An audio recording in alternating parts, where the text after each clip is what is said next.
ඔයා දන්නවද සාමාන්‍ය ජීවිතයේදී ඔයා හයන්න වෙනුවට සයන්න පාවිච්චි කරනවා කියන නැත්නම් සයන්න වෙනුවට හයන්න පාවිච්චි කරනවා කියන ඔන්න බලන්න පොඩි උදාහරණ කිහිපයක්.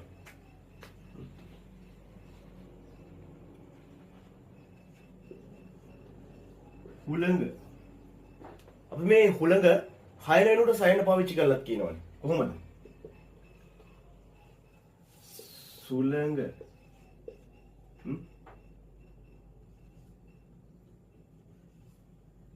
ගහ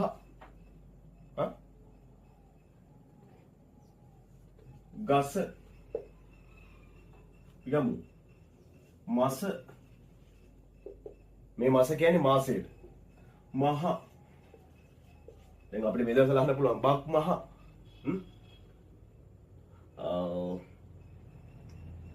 ඔන්න වගේ ගොඩක් වචන වල try කරලා බලන්න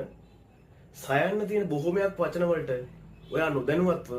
හයන්න කියලා කියනවා try කරලා බලන්න